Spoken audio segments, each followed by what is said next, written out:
keep admitting people. I'm going to give people maybe like another minute or two as they're kind of coming in slowly. Robin in. Okay. Multiple people today coming in together. Good morning. Oh, there's Kanika. You snuck in. Were you under somebody else's name before? Yeah, because my mom also uses it. So okay. I was like scanning the names. I was like, I don't see Kanika. So sorry. I didn't even realize her name was still on there. What was it under? Jenny Barrett. I'm so sorry. No, they're fine. I was like, I don't know Jenny, but she's sitting here waiting to come into the call. Awesome. Cool. We were just chit-chatting. All right. Give it another minute or so. It's getting cold over here in Boston. Yeah, we had a really nice last few weeks though out here, Justine, and then now it's cold again, and the random Halloween snowy day. Yeah, New England does weird things. Yeah, it's like, all right, this is New England, I guess. Yeah. Cool beans. All Come right. on, Carrie, you're from the Midwest. You know how this goes. Yeah, exactly. Like, it's nothing new. I'm from Chicago, but yeah, I've lived all over the place, so I just keep getting weird weather happening to me. Awesome. All right. I'm going to keep an eye on the waiting room and attempt to keep an eye on a chat feature too. Maybe not, because then it pulls up over there. All right. I got it over here, guys. We're going to figure this all out. Double screen life. All right. Good morning / afternoon, depending on what area you're in.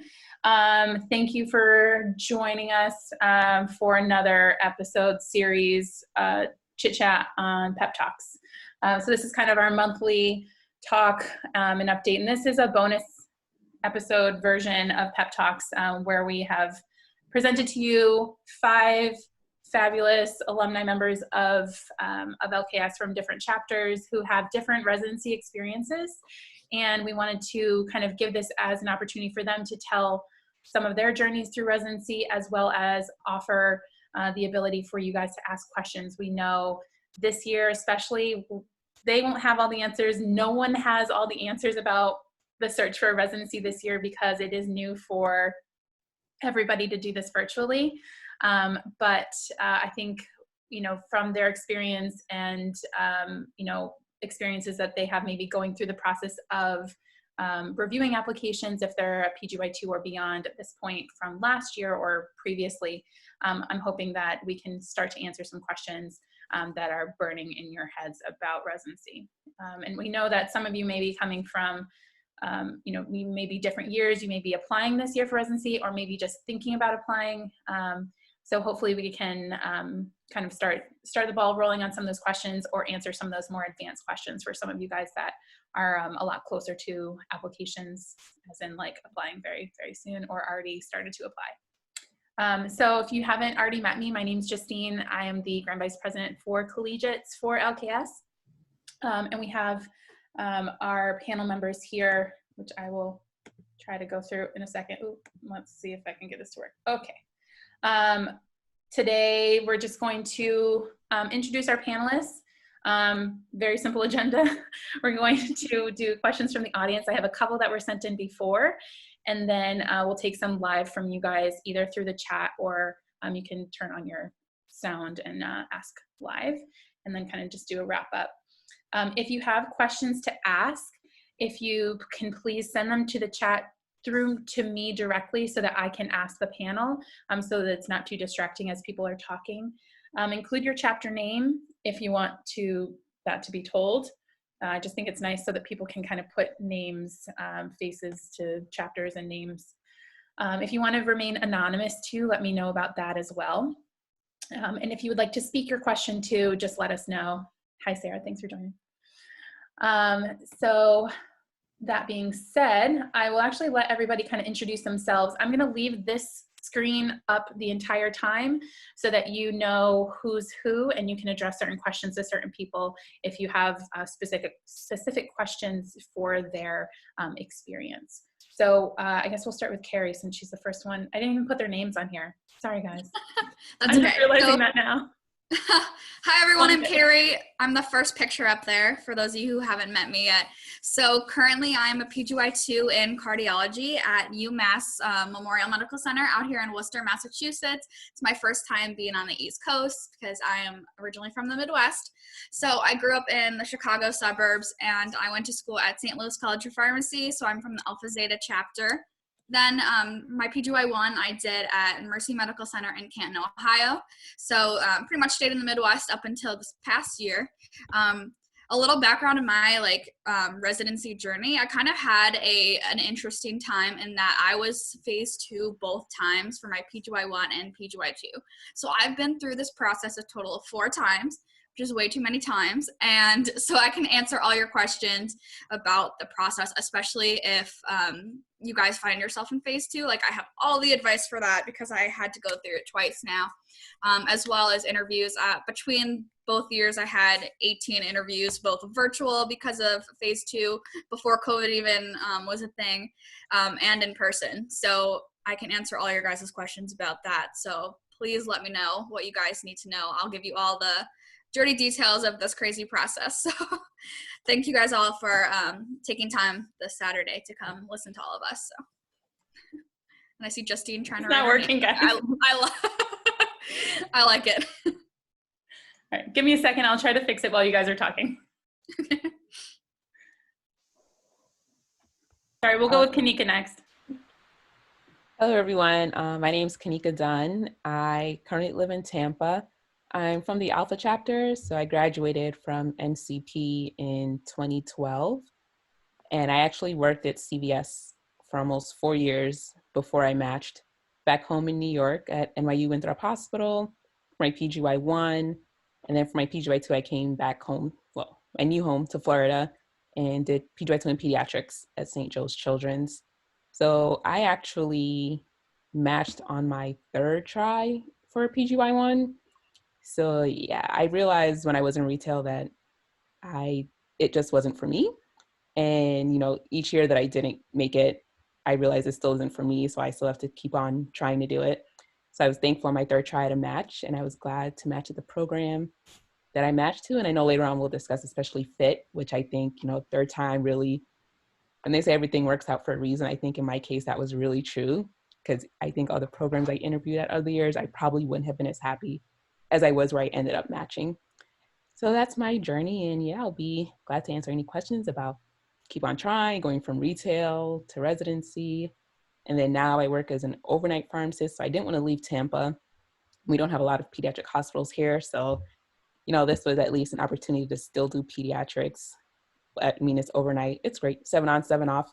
But I think I dabble in everything, the entire children's hospital, NICU, PD, then I also do the obstetrics, so I do OB, gyne and women's, and I do adult floors. So at this point, I think I just do all of it in the hospital. And now I get to cover COVID units as well. So I'm like, okay, we're really well-rounded here. But I think the residency really helped me be able to be in the position that I'm in now. So I'm definitely thankful for that.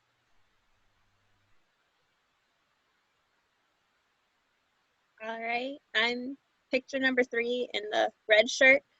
My name's Deborah Ebbinghaus. I'm the one in here who did not do a residency, even though my heart was 100% into it, and I knew I wanted to do it. And I was one of the people who went through the not matching and what do you do next phase. So Harry's got the whole what to do, how to keep going. Kanika sort of has that too, and I have a different one too. So you got lots of support here about this whole process. I currently am also an overnight pharmacist. However, mine's a little different. I don't sit in the hospital do it. I do it remotely, and I cover a whole bunch of states, so it's a very different life. But I went to Butler University, which is Phi chapter down in Indianapolis, and I am still Chicagoland based, born and raised just like Carrie. Hi, everyone. I am the 4th picture. I'm Chelsea McDonnell. I am originally from Alpha Beta at UConn, and originally from Connecticut too, and then decided to turn that all around for residency. Went down to Memphis for my PGY1 at the VA there, and then went on to do geriatrics, specialized PGY2 at the San Antonio VA. And then now I am a geriatric CPS at the Salisbury VA down in North Carolina. working in their CLC, which is kind of the VA equivalent of a nursing home, long-term care rehab. So we have about 120 beds, and it's a lot of med reviews and answering questions from the team and talking to some of our older vets. So really cool location to be in, and kind of like everyone said, happy to answer any questions about kind of the last couple years and how that process all works. All right, and I'm the last one. Hello, everyone. My name is Kirsten Robles. I was originally in Alpha Zeta chapter, currently the president of the Alpha Zeta alumni chapter. I did my residency at Missouri Baptist Medical Center, and I stayed there, so always stayed in the Midwest, stayed close to home. Currently, I'm a clinical pharmacist, and I kind of rotate between doing work in the ED, in the OR. I'm getting trained in cancer center now, also working in the IV room, our pharmacokinetic services, and then just kind of your basic monitoring and verification. And I guess I'm your person if you think you only want to do a PGY1 and don't want to go on to your PGY2. So. Awesome. Is it fixed now? Do you have names on there? Yep, we do. Yeah? Like right here? No? Okay. Phew. Sorry about that. All right. So thank you for your introductions. And again, for those of you just joining, if you have questions directly to people, just send them in the group chat to me directly. And then my name is Justine. And then I can start kind of directing those to people specifically or to the group as a whole. I guess the first question obviously is kind of just a general question, but when did you know that you wanted to do a residency? I know for me, I was very late in the game. It sounds like students are earlier and earlier knowing about residency. So what was that journey like for you guys?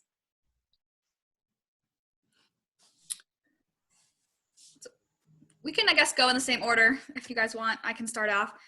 So I'm probably one of the rare exceptions that knew very, very early on that I wanted to do residency, even before I went to pharmacy school. So when I was in high school, I was doing a kind of an internship program at a local pharmacy school, Midwestern University in Chicago, as well as working at a retail pharmacy in a Jewel Osco pharmacy, which is our grocery store chain up there. And so I kind of knew early on that retail wasn't for me, and I was exploring different options in the hospital world. And that's when I learned what clinical pharmacy was. And also during high school, a lot of my family members suffered from cardiovascular diseases. And while I was a junior in high school, my dad actually had a heart attack and had all these new medications that he was on. So my passion for cardiology kind of stemmed from a really young age. And then when I went on to pharmacy school, I started realizing like all the different things you can do within clinical pharmacy and cardiology.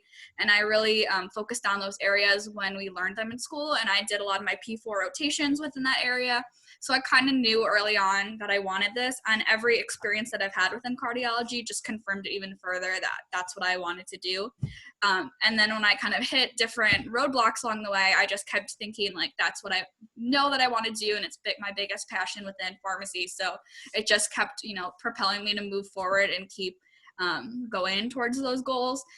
So for me, it was a decision early on, but I know that's something that a lot of people decide kind of later in the game when they're on rotations and stuff, but it's never too late to decide that you want to do it. I think if you applied yourself early on from pharmacy school and kind of did those things that you needed to do in order to have a good CV and to be a good candidate, no matter what your goal is for after school, then I think you're still in a good place. And even though it gets more and more competitive every year, I think the five of us are a great example of the different paths you can kind of go down, and there's not one way to do things. Yep. And so me, yes, very different than Carrie in terms of when I knew that I wanted to do residency. I had thought about it as a third year because I liked pediatrics and just started looking into it. But then, other people talking in your ears about what to do after graduation, and some things that you'll probably hear from people, especially when you think about residency, is having to spend that year and not make a full salary. And then what if you finish and you don't have a job in the field? So I kept hearing all of that. And then I just kind of put that on the back burner and said, okay, maybe I shouldn't do it, because you just never know what's going to happen. That would be sucky if I did finish residency and then didn't get a job in that field. So I was working at CVS, and I mean, I knew that I didn't love it, but I figured I like it enough, so maybe that will be the road. But it wasn't until I actually started working as a pharmacist, and I would say a couple months in, that I realized this wasn't for me. And maybe if I had worked a lot more in school, which I mean, I personally did not, but I didn't realize it until I had to do it every single day. And we worked 14-hour shifts when I first moved down here. So it wasn't until I had to do that that I realized this isn't what I want to do forever. And especially the biggest things for me were I just wanted to know more about my patients. I just felt, especially like if a child came in with an antibiotic, there was never a wait, there was never an indication. It just felt like you were giving a correct medication because it seemed correct versus not knowing anything about the patient sometimes.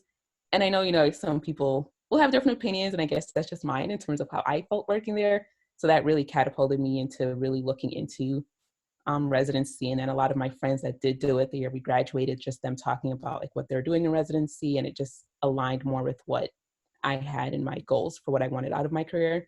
So that made me apply. And I knew that I always loved pediatrics. So even when I did a PGY1, I went into PGY1 knowing that I was going to apply for PGY2 because I did not want to do adult medicine. And I figured if I stop at PGY1, I'm not going to get hired for peds. And then I will still sit there and wonder, this is not what I wanted to do either. So I knew that I had to do a PGY2 as well. I was really thankful. I'm glad that I made that notion that I wanted to do it. And like Carrie said, it's never too late. I mean, again, I didn't match until 4 years after. So it's really never too late to just change your mind. When I look back and think of the people that did say, what if you don't get that job? It's 1 year. And I realized that afterwards, that 1 year of not making, and I mean, I went from 4 years of a full CVS salary to a resident salary, and I actually didn't care because at that point, I knew that if I want to get to a certain place, there are going to be sacrifices that have to be made. In my position, especially having a full-time job, and I had a house in Florida, I did have to think about finances. So luckily, and this is again why everything worked out, the year that I did match was the same year that my mom retired and moved to Florida. So she actually moved into my house, and then I moved back home to New York and lived with my family because I matched in Long Island, which is where my family lives. So financially, it really worked out for me in terms of that. If I had matched the other years, I'm not sure what I would have done. I think 1 year I didn't apply because I had the house and I knew that I probably couldn't just sell it and all of that. So I didn't apply that year. So I think the year that it really worked out in terms of that. So I was glad to have matched somewhere where I could save the money and live with my family, and my house down here was still here because my mom actually paid the bills here. So I mean, I was very thankful for that. And then I was lucky to move right back home for PGY2. So everything really worked out just perfect. And then, I didn't have to pay rent or anything coming back home. So I mean, that is something to think about if you do have a career before and you're going to go back into residency, and you do have to look at the finances and see, where can you apply? If you are renting, at least it's easier to leave the apartment. But if you do own somewhere, thinking about if you can sell it or if you wanted to rent it out. So those are just things I had to think about, but I knew that one way or another it was going to work out. I'm glad it did. I'm going to ask kind of a follow-up question to that came through. There's kind of two that that were coming through the chat that I think are pretty applicable after Kanika, you were talking. So one, and anybody can really answer this, was from Amina from New Chapter, and she said kind of along the lines of what you were saying, Kanika, that you weren't really sure about residency till like very late, but what do you recommend for PharmD students that they could do during their earlier years, maybe P1 through P3 year, to prepare for residencies and applications if they do know that they're really interested in residency? And similarly, what do you wish that you knew or did that maybe you didn't do that would have prepared you better for residency and applications? I think one of the big things is just build your resume. So even if you don't know if you want to do it, you're going to have kind of this beefed up resume with leadership, involvement, clubs, showing that you can do more things than just study at school. Generally speaking, it's a good idea to get a job because, again, it shows you can multitask, because as a resident, you're going to kind of be pulled in multiple directions and spread a little bit thin sometimes. So they want to make sure that you can kind of adapt to those situations. So involvement in pharmacy organizations and non-pharmacy organizations, doing volunteering, which really for me, LKS is kind of what saved me. I guess I'll just jump kind of ahead since I'm talking. I was also very late to the game. So I got into, basically my school was very much so like very pushed residency, and me being 18 years old and thinking I was the smartest person in the world, I was like, oh, I'm never going to listen to them. They're stupid. They're just forcing me to do things. And so really throughout all of pharmacy school, if you would have asked me about residency, I would have laughed in your face. And then I got actually into rotations and I was like, crap, I really like this. This really sucks. Because my whole, 18-year-old brain was like, I'm never. And then I had a really good mentor that basically said, what are you doing? Why are you not doing your residency? And so it kind of went from there. And so I was very lucky because I had LKS that I had all these volunteering, these leaderships within organizations. But that's something that if you don't have, you can start working on now. To add on to that, I think it's awesome that you guys are all in LKS, because LKS, I mean, obviously you joined for a reason, you know the opportunities that are there within it, but having a lot of leadership experience and volunteer experience and all the things that LKS stands for also goes for the things that the residency programs are looking for. Like when I applied, almost my entire CV was things that I did through LKS with some other random stuff sprinkled in there. But I think you get a lot of the stuff they're looking for from just being involved in LKS. And if it's something you like doing anyway, and you like hanging out with your sisters and you like getting involved and working towards your chapter, then you're already, set for the things that need to be on your CV. So it's kind of the best of both worlds. For some other things that you could be involved in, I think like Kirsten said, having a job is super, super important. Any job in pharmacy at all is good, but if you can get hospital experience, if you're going for a hospital program, they really like that. We can get into the more details of this later on when we talk about applications, but the applications are all scored based on different point systems. And having a hospital job is worth more points than having a retail job or a job in another setting. Of course, that's better than not having a job at all. If you don't have a job at all, you're probably not going to score high on that section. And other things they really look for is research experience, if you can get that throughout your schooling as well, because that's something that every program has you be involved in, is you have to do your research project throughout the year. And then leadership experience in different organizations, which LKS is the perfect way to get involved and have leadership experience for your resumes. So Kirsten and I were actually president and vice president when we were in LKS, and that was probably the biggest thing that was on my CV, is that I got to say I was president of this huge organization, and it's a pharmacy organization. So it's not that there's anything wrong with being part of a social sorority, but we do have the pharmacy aspect part of it, and that makes it professional, which kind of gets a little bit more credibility when people are looking at your CV. And also what might help is there could be alumni out there that work at these residency programs, and if they see LKS on your CV, they're gonna be like, oh my gosh, this is a sister, yay. So that's pretty cool. I do have some at both my PGY1 and PGY2. I had lambs with me that were my preceptors, so it just gives you that little edge forward, like, hey, we have this connection. So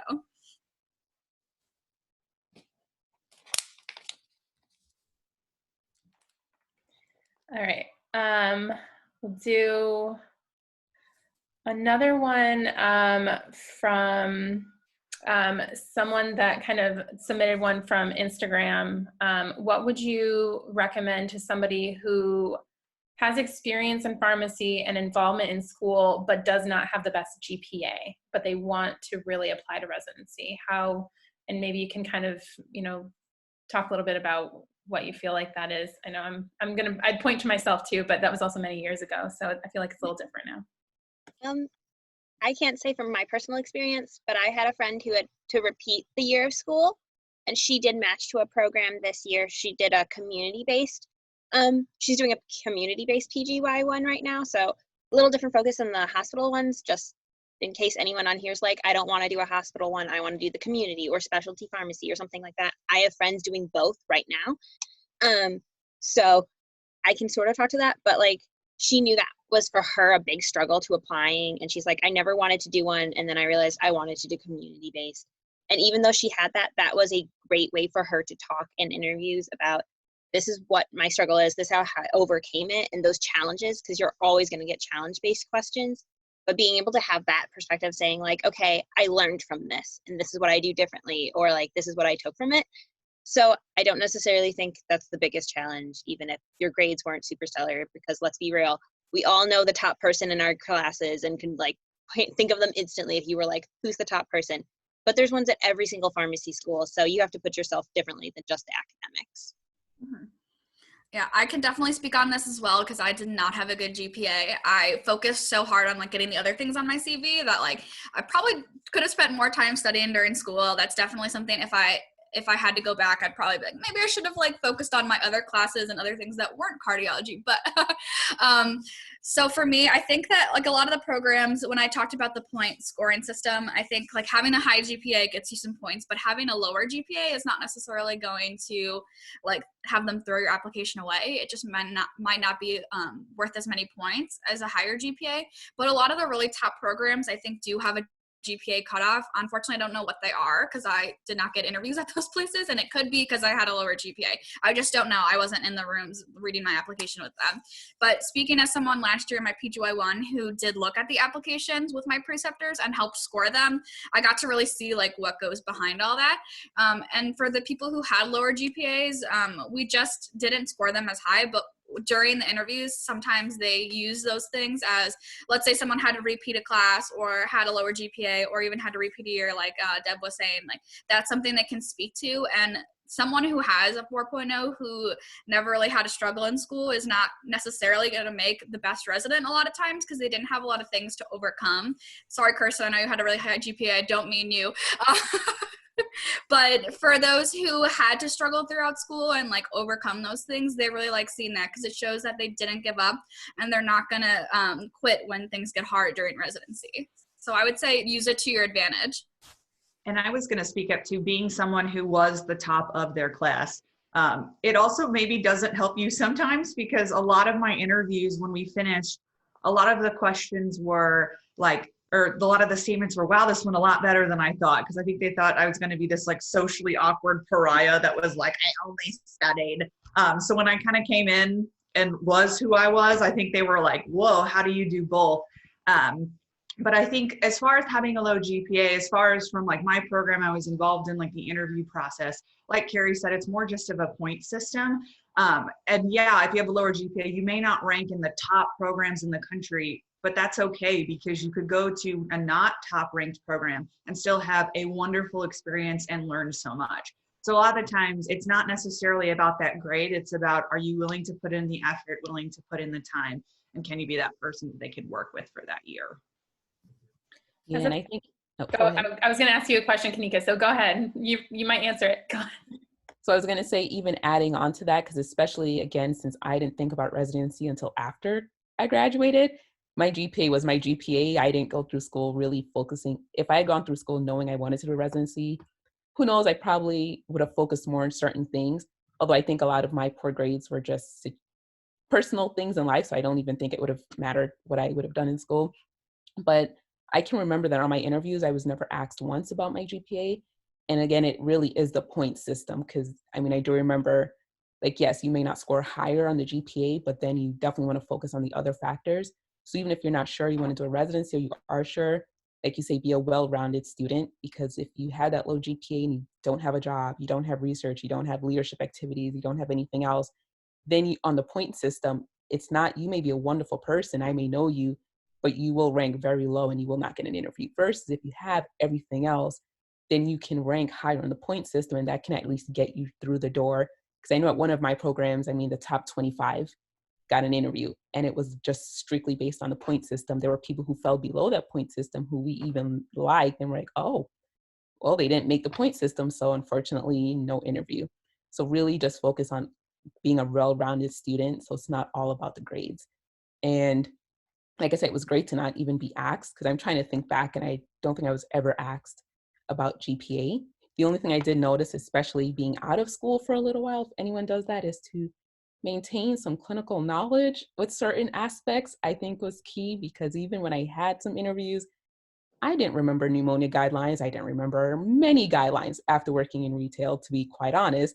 So when I did get to interviews and you had those clinical cases, I was like, oh shoot, it's like, oh, what's the first line treatment of this? I go, I actually have no idea. Like, I remember being asked about stenotrophomonas, and I said, I've never heard of this in my life. They're like, are you sure you don't have a clue? I said, I've never heard of this before. I'm sorry.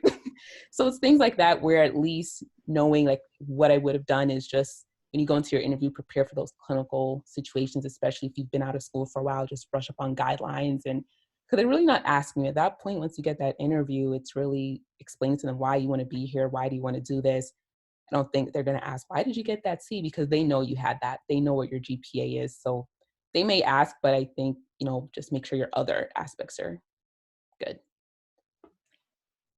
Following up, I think we've been talking a little bit about the point system. Isabel from Alpha Pi just also asked, are all of the point systems the same, or are they different per program? Somebody maybe that's gone through it on the other side, if you want to kind of talk about that. And I can also speak up as I've been evaluating for 8 years now. I can speak to that a little bit. It's kind of already been said in terms of it's a hodgepodge of a lot of different things that they look at. So just kind of from what I saw in terms of kind of interviewing for our PGY2, kind of like what's been said, GPA only counts towards like a couple points. So it'll get you in the door, but it won't necessarily kind of help in the grand scheme of things, because they are looking for, like was said, specifically like hospital work experience or pharmacy work experience in general. Organization involvement, and you get bonus points for leadership, some sort of community service. They also had a couple points built in if people stop by the table for mid-year or if they PPS'd or things like that. So kind of putting in that effort before you get to the interview process and having your name kind of be recognized. We gave a couple extra points for that. So it was a little bit of everything. For the VA, sometimes if you are a veteran, you get an extra point for that, just kind of given the work environment. But I don't know if anyone else can kind of speak to theirs, but I feel like it's generally a little bit of everything, and then they just kind of gather that all up and kind of rank from there. And I could definitely second that. I think from my hospital perspective, I've only been at one. We really focus on letter of intent and letters of recommendation. Those are kind of the biggest things that we're looking at. Yes, you're going to get points for things, but really, why do you want to be here, and kind of who is recommending you and what qualities they're recommending of you are really what we're kind of focusing on, because that's going to give us the best tell of who you are as a person. I definitely, sorry. I was going to say, I definitely second that with I was going to say letter of recommendation, because I forget what it looks like, but let's say assuming it said highly recommended, not recommended, or something of that sort, we gave points depending on which one that the letter of recommender actually chose. So even if they wrote, it was interesting to see some may have written a lot about this student, but then said, mediocre recommend or something like that. And although they wrote so much, we kind of went off of which one they circled. So then you may have gotten lower points because they didn't say highly recommend versus just recommend, but then they had a lot of nice things to write. So sometimes we have to look at that as well and be like, well, they wrote a lot, so maybe they just circled this, but from what they're describing, this person is really great, so you get more points for that. So definitely choosing people who will write, great letters of recommendations for you, not mediocre, or you are okay, but they have these reservations, because you definitely want to earn as much points as you want in that section. Like you said, the letter of intent as well, being clear about why you want to do this, what is it about the program, because after reading them, you can certainly tell when they're just copied for every program, and it is hard if you apply to 20 programs to make them all personalized, but you have to try. I mean, I think I changed a sentence or two in every, you have to definitely try and make it personalized, or it's just going to come off of like, you like this rotation, but we don't offer that. So that's not going to look well for you. Also, for your letters of intent, please put the right hospital or place, because if we read it and it's like, so we had a person last year, was at Missouri Baptist Medical Center, like, I really want to apply to Christian Hospital, and we were like, bye, Yeah. we don't want you. Make sure you proofread everything and anything. If you have a typo in it, that could be easily a reason for them to throw out the rest of your application, because it also depends. I was going to add on, it depends on how many people are applying to that certain program, and there are big programs that get hundreds of applications, so they have to find ways to cut it down. And unfortunately, if you have something crazy in there that can lead them to cut you out of the pool early on. Like, even though it sucks and the rest might be perfect, like they will cut you out in the early phases because they just have so many to go through. It's impossible to read 500 applications. So just making sure that you don't give them a reason to like discard the rest of your application. And to add another point on, so there's a lot of programs you might be applying to that you know people at, or you have had rotations, or your mentors might be there. So I think making sure that you like if you had a rotation there, it's essentially like an interview for the residency program. So making sure you're always acting professional and always acting like, you know, you're showing them that you want to be a resident there and showing how well of a resident you can be. And for if you don't know anyone at the program, and let's say you're like applying cross country or places you've never heard about before, try to like get your name out there and make sure they like know who you are. So when your application comes across, they're like, oh, I think I know who this person is. I might have talked to them at mid-year or another conference, or like saw an email from them. And it's going to be tough this year for you P4s at mid-year because it's going to be all virtual. We're not really 100% sure how that's going to go yet. It's probably going to be a disaster, I'll be honest, like because virtual things can just have so many things go wrong, and the showcase even in person is a disaster. So like I can't even imagine how it's going to be this year. So I'd say like just try your best to make an impression on the programs and send follow-up emails and ask questions, even if it's questions that you know like you might ask during the interviews. Just ask them anyway. Ask the current residents, because last year we had someone we met at mid-year. She went out of her way to email me and my co-resident all these extra questions and just ask for advice on like the area and like just different questions that she could have asked if she got an interview, but she like went out of her way to ask. And I told my residency program director that I'm like, hey, make a note of this girl because she just asked us like all these great questions, and she ended up being the girl that we had match at our program because we kind of had her on our radar from early on. And then she also like followed it up with a great interview and was like a great personality and great fit for the program too. But like making yourself known early on, I think is super important, because otherwise you could just get lost in all the applications that these places are getting. Carrie, in what ways would somebody do a similar thing and it feel the opposite? Like what ways, like too overbearing, not great questions where you would have texted or messaged your director and been like, put this person down as no thank you? Yes, so that could definitely be a thing as well.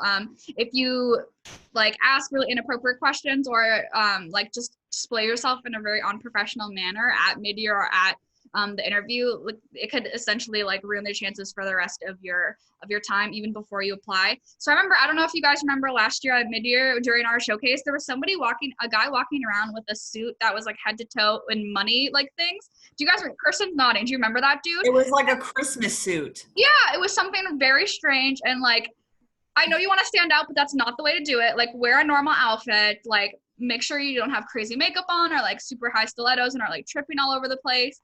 Like it's like things like that, just like making sure that you're putting your best foot forward and displaying how you're actually going to be as a resident, because that person, I guarantee, got put on a like no list for every program he talked to that day because it was so strange. And then another thing that is a huge no is like, for one, not having any questions to ask places. If they ask like, what questions do you have for us, and you're like, I can't think of any, like that just shows you like weren't prepared and don't have anything that you want to like further inquire about, and it shows you just don't really care about the program. On the other end, asking things that are super obvious or on the website that you could look up. For example, last year I was at a place called Mercy, and there's a lot of different Mercies everywhere. It's like the most common hospital name. So if people would come up to us and like think we were a different Mercy, or like ask something about a rotation that was like clearly listed on the website, like that was a huge no. I will say to that, something that's a good thing to do is like acknowledging something on your website and like asking more about it. For example, we had one student come up to us and say like, I read on your website that you had this rotation. Can you tell me more about like what you do on that rotation? That's the way to go about it, instead of being like, what rotations do you guys have? So I think just like the certain ways to go about asking the questions, making sure you've done your research and that you're displaying yourself in a professional manner, like always. Thanks. Debbie, I wanted to see if you can talk a little bit maybe about your experience. I know, there's a lot going on, and I think people are probably already getting overwhelmed. I know this, even, I started seeing it and feeling it last year with how people kind of feel that this ends up being their self-worth, whether or not they get a residency and where they get a residency as well. So I don't know if you want to talk about your experience and maybe, you know, what happened after that and what can and go on kind of beyond that as well. So I'll start with one of the questions we got to earlier about like, when did you know? I like my first like intro into pharmacy, it's gonna sound stupid, was in second grade because we had to interview something we thought we wanted to be when we grew up. So I interviewed a compounding pharmacy. So I never was like, oh, retail pharmacy is, I got in through compounding. So like way different. And then I think I didn't even really realize about residencies, but I heard about them through LKS and other people like starting PP 1 year, so as a freshman. And then by the time as like first professional year, our advisors had us write goals. Mine was, I want a residency. Like, I don't really know what yet because you're just starting into the clinical things and you know basically nothing. But I got to that point and like worked hard and I did research in that. And then this is the part that's still hard for me. One of my letter writers put recommend with reservations. I thought it was an amazing rotation. I thought we did great. I thought it was fine. And like, I only learned that because I asked for feedback on my application when I didn't get interviews. I was like, what could I have done better? And I know there are things like that we've talked about, like having a job in pharmacy, this. Like, I know that, I knew that list going in, but that's probably the most important thing that I can stress to people is make sure your writers are 100% at bat for you. Like, they have no reservations. And if like they seem to have any reservations, say, thanks, but I'll go with someone else. Like, that's the most big thing I've been able to emphasize to other people who I know have asked me for advice is like, make sure they are 100% in your corner. Like, if you have any doubt, don't do it. Like, and I had preceptors say, no, I had you first rotation. I think it's too early. Like, to see, like, you progress so much through, like, everyone progresses so much through rotations, but they were like, I think it was just too early on. And that's something you should be aware of when you're asking letter writers. And for people applying this year, it's a little, I don't know if it's too late in the game to start asking people, maybe a little bit, but like being aware of that they might be like, okay, we do 1 month, like 4-week rotations at my school. So that first month when you're fresh out of the classroom, it might not be your best month because it's a whole new world and like realizing that. So like I got to that point and I learned, and I am forever grateful to a certain hospital who gave me that feedback. And that's okay to ask for that feedback, especially if things don't go how you dream in this process. And let me tell you, I probably sent like 5 or 6 emails asking for it, and I got heard back from like 1 or 2. But they made all the difference in how I felt in that process because I knew it wasn't just me. Like, yes, the letter reflected me, and apparently something wasn't good. But that letter made the difference, and knowing that it's not all me, that I messed up, that I'm a horrible human person and like I'm garbage and they will never ever want me anywheres. So like for me, that was a big moment. And then I did try phase 2 and I didn't go anywhere, but it was for me a lot of programs I had never heard of before. I hadn't researched in the time beforehand, but I was like, okay, maybe rural Idaho's for me, one of those kind of things. I'm not a rural person. That would not have been a good fit for me, talking about program fit. Sorry, Idaho. But so that kind of, after not matching and not doing those processes, I definitely got into a little bit of a dark hole of like, well, what do I do now? I know my heart's not in retail. I know I'm not this. And I like got really lucky in the position I am now because I'm doing hospital, just not sitting inside a pharmacy. So I got lucky. And I also looked through non-ASHP programs, which there are not many because most are at this point are either candidate or pre-candidate phases. And there's probably only 3 or 4 throughout the country that are like not at all looped to ASHP. And they like have that because they have different kind of program structures and how they do it. But like, it's a very similar process if you take a look at those. So I guess don't tie everything onto this process. It's really, really, really rough on everyone unless you are the golden child where you get your first choice and you are absolutely perfectly flawless. You are actually Beyonce of pharmacy. Like, it's going to be rough. You may not get that interview where you want. A preceptor might tell you no. You might not be able to answer a question perfectly like you practiced, or you stumble, or you talk too much with your hands when you do things. Like, there's going to be things that might not go well. And like, yes, this is a stepping stone to maybe where you want your career to go, but it is not all of you. And it won't define you forever. And like, there are people like Anika who go back and do it. And there are people like me who have moved to do different things. One of my friends who didn't match, we were in the same boat. Because I knew about my letter, I was in a position to tell her, hey, someone offered me advice and I talked to this person about this stuff. Like, go to them. And I've been able to be that person for people, which is, I think, a really important thing to know. And I don't know, it's not all of you. Pharmacy, you can get there lots of different ways. You just don't tie yourself to this process, because it could go great, but you have to also know it could not be your dream. Well, your dream ending.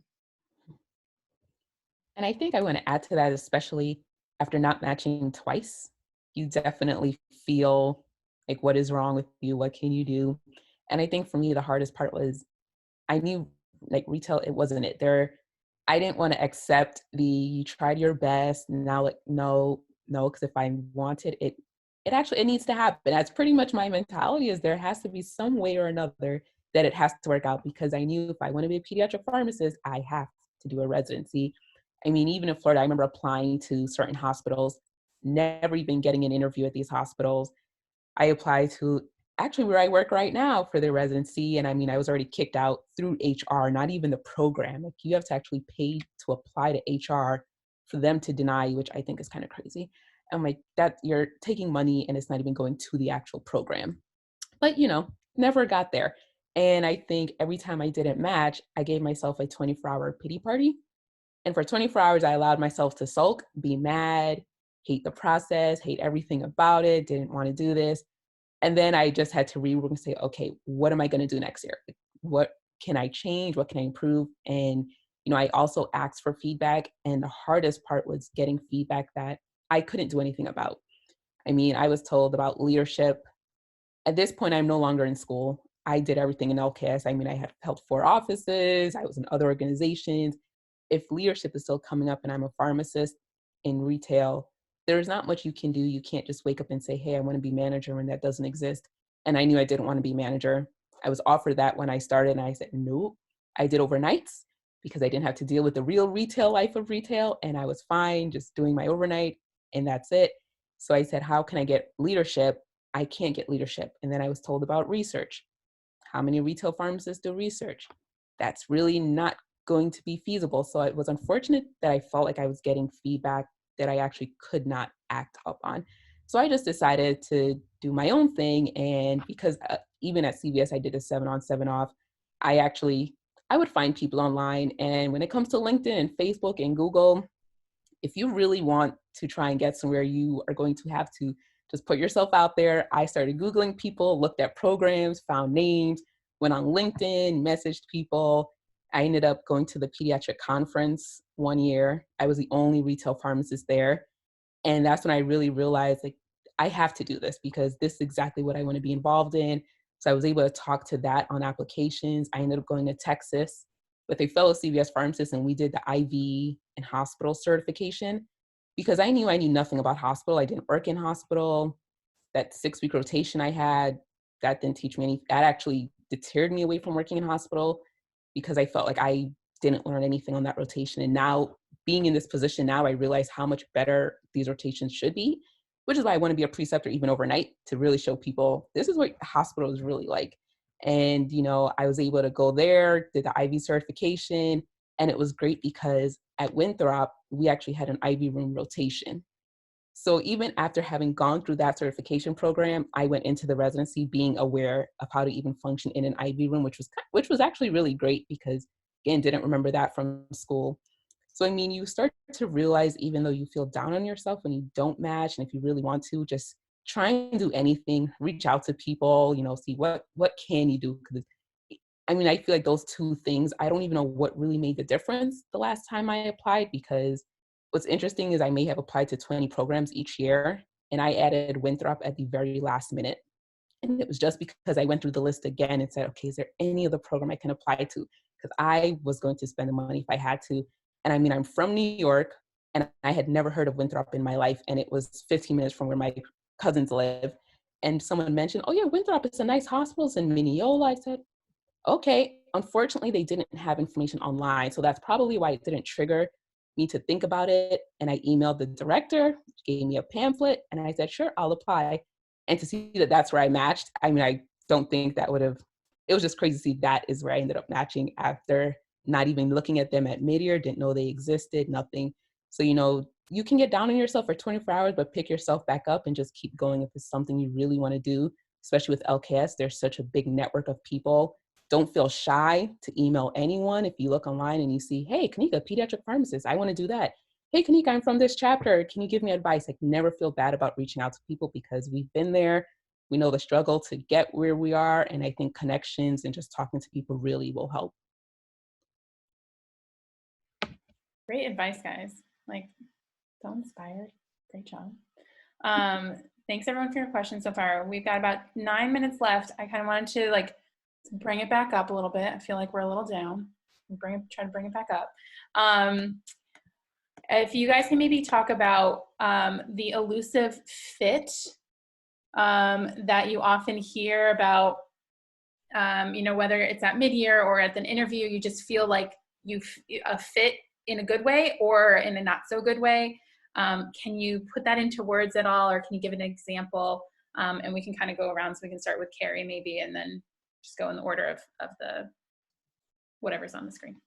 Yeah, so I'll probably have a very like weird answer to this because the places that I've ended up for both my PGY1 and PGY2, I never stepped foot on the hospital until my first day because I was phase 2 for both times. So I did both of my interviews virtually for them, which I think is going to actually pretty relevant to you guys coming forward, because I think with the way COVID's going, which is obviously a train wreck, that all of these interviews this year will most likely be virtual. And so it's going to be even harder to feel that fit. And the way I would describe it to people is kind of the way you felt when you like were looking at colleges and you walked onto the campus and you just kind of felt like you were home kind of in a way. And you just like had a good vibe with the people there and the environment. And that's going to be taken away from you guys this year because it's really going to be the people that you're talking to on the Skype or the Zoom or whatever you guys end up doing. So it's really going to be like seeing how the people are, especially the program director, because you're going to have to be interacting with them a lot, seeing if there's someone you want to work with the whole year. So I think that's the biggest thing. And I think, let's see, I'm trying to think of ways to describe like how it actually feels. It's probably just more like if the people vibe with you and if you have kind of similar like goals and interests in mind, and I think looking for if they really truly care about you and your progress throughout the year, and they're not just there to fill spots for a program because they have a residency program, like all right, whatever. They really want to see like you and invest in your career and your future and care about where you end up at the end of the year. I think that's probably the biggest thing. I think especially with the fit, you will know, and like you say, it's going to be hard this year because it's virtual, but I feel like for me, I just knew when I was on the interview, if I even felt that I vibed with the people there and even the area. So, I mean, I went into every interview saying that I wanted to be their resident, but I knew in the back of my mind for some that I really probably didn't want to match there, but because I wanted to match, I didn't want to show that.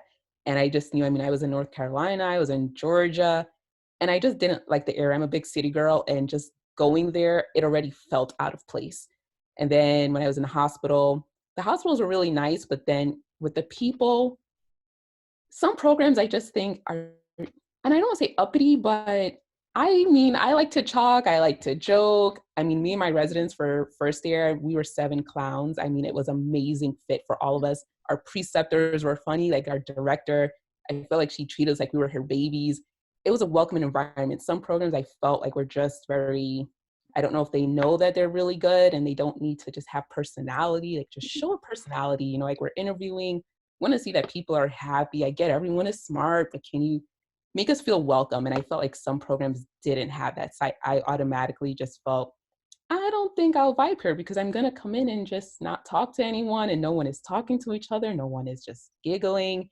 You know, I felt like for me, when I gave my presentations, I liked when they actually seemed interested in what you were talking about. So I could tell when they were sitting there and just, whether on their phone, not engaged.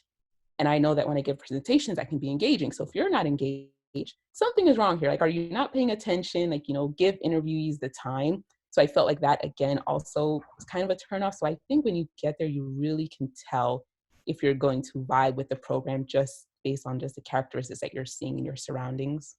I think the fit is very important because I think I was very happy when I did match at the places I did because I knew fit-wise that it was a perfect match for me. I can't speak to this quite as much, but I at least can from like where my job is now. And it seems like so far, as you hopefully all have picked up, most of us are really like talkative people on this call. We want to engage with you. We want to like be interactive. But there are definitely those of you probably listening, or maybe not, who are more reserved and you're not that talkative. And if that's more of a program fit for you, that's okay. Those programs might be a better fit for you. I have a friend who matched at a program that if I had been there would have been a train wreck for me because they are very much so, they aren't as much the chit-chatty people. They are much more reserved, and like him, perfect fit. That is exactly the kind of person they need, and that's why he ended up there. But for like, so knowing that, and I think talking to residents, especially if you know them or know someone who's gone through them, might give you a better, at least this year, feeling how it goes, because they're gonna have to be your big clue into how their program is. Like, can they just spew volumes about their program? Can they not? Do they joke around? Do they not? You don't necessarily know without being there. But like my job now, we're very open, we're very relaxed.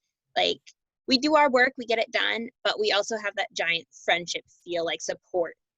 I don't know if that would have happened at a different place. So yes, it is a feeling, but definitely pick up on those clues about how they are as people and how their interactions go. At least it might be hard via Zoom, but you can probably still pick it up.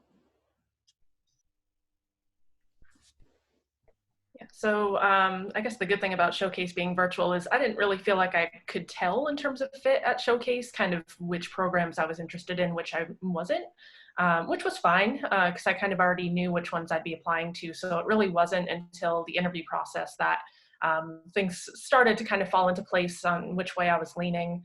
I think kind of like what was said, if they have good follow-up questions, if they have personal questions that they're asking to get to know you, not necessarily just the things that you've done through school, I think that made a big difference. There were some interviews I went to where it was just rapid fire of name a time when, and like Memphis, for example, had asked about specific things from my CV, and UConn has Huskython, which is this big dance marathon for 18 hours.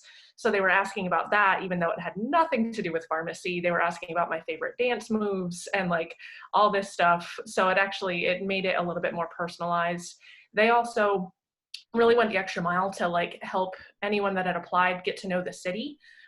So they actually did a dinner before the interview. They did a tour of the city after the interview. They sent out resources for like podcasts to listen to for things to do in Memphis. Like they really sold not just the program, but kind of the whole experience that you'd have for the year. So I thought that was really helpful.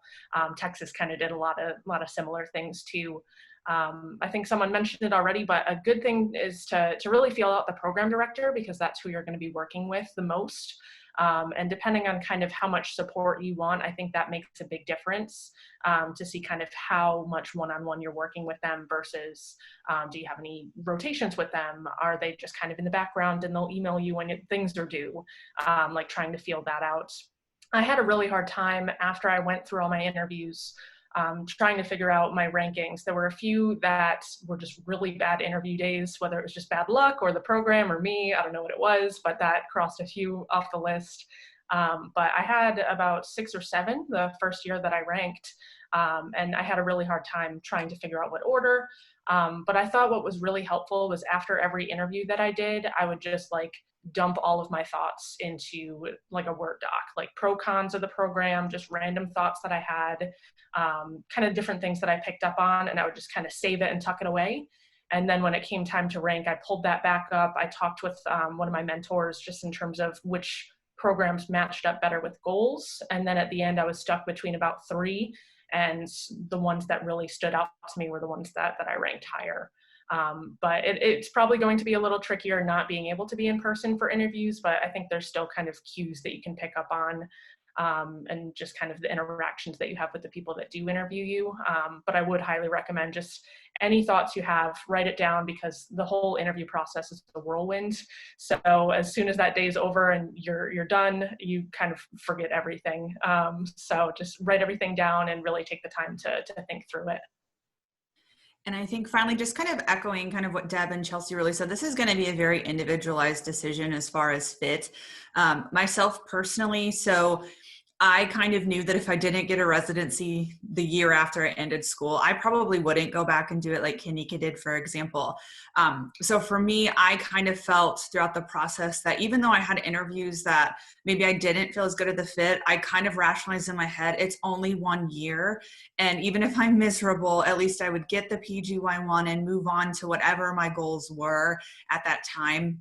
Now I do have to admit, on the morning when I woke up for a match day, knowing I had those on my list, even though they were lower, I literally did feel like I was going to throw up, because it was kind of like, holy crap, I'm going to have to be here for a year. But again, that's something you have to decide for yourself. And I think also one of my biggest, just to kind of add on, just keep an open mind when you go into interviews. So I applied for 9, got accepted for interviews at 8, and actually the program that I had ranked kind of 7th or 8th in my head prior to actually going to interviews ended up being then my #1 ranked program and the program that I matched at. So just kind of go with an open mind. Don't always necessarily read a book by its cover. Maybe if you met them at mid-year or something, sometimes it's hard when you have so many people just coming at you. The program may not give off maybe the best vibes or maybe the most like supportive. But then when you actually go and talk to them, it's like, oh, maybe you just had 30 people coming at you, asking a million questions, running at you, that you couldn't just come off as that genuine person that you are. Something that I want to add on to Kirsten's real quick before we finish up is that I think a lot of us, we're very like type A people. We're very like analytical because we're all in pharmacy. So we like have our list. We have like the criteria that we want to meet for all of our different programs that we have in mind. Like I want it to have this rotation. I want it to be here and I want it to be this big of a hospital and blah, blah, blah. And then you kind of have to throw that all away and just go off your feelings, which for me is super hard because I like my list. I like my like scoring points, like all of that. Like I had the list in my head of like what I want, and then all of that kind of goes out the window once you have the vibe of the program and once you step foot on the hospital or are talking to the program director or the other preceptors. You just kind of have that like warm feeling. They're like, I can see this happening. Like you kind of have to just go off that. And I mean, obviously still keep in mind the list that you have and the goals you have and the criteria you want your program to meet and what you're looking for, but you have to balance that with the feelings too. So kind of get your like warm and fuzzy sides ready too when you go on your interviews.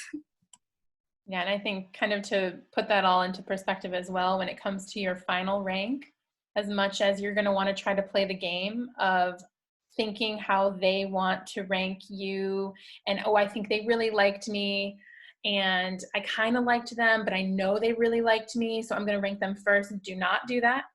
Go on you, because I don't want to say that they could be putting on a face to you, but they absolutely could, because just as much as you want to get ranked, they also want to match all their places as well. So they may be doing that to everybody. It's not deceitful on purpose, but that's just kind of how it goes. So even if you feel like they're going to rank you #1, don't change your rank list and bring that program up to 1 just because of that feeling from them. Still go based on what you want and what your feelings are on a program. That's like one of the biggest and most important things, because if it's meant to be and they rank you 1 and you rank 1, you'll get it. But if not, it could really mess things up. So that's to try not to play that game.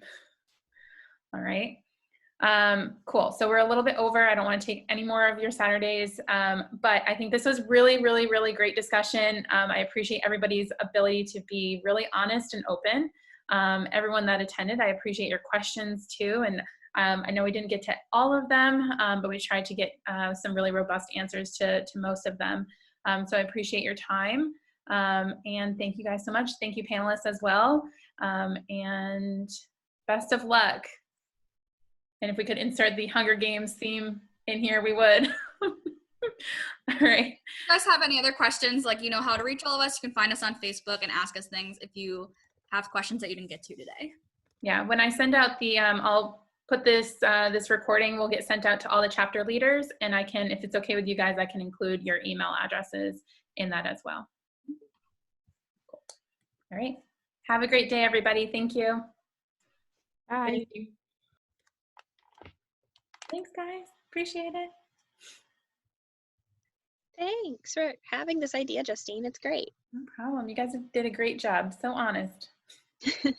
We have Grand Council call tomorrow and then Region Supervisor meeting on Monday, right? Yeah. All right. I'll send that Woo! later. LPS week. I know, right? All right. See you later, Deborah.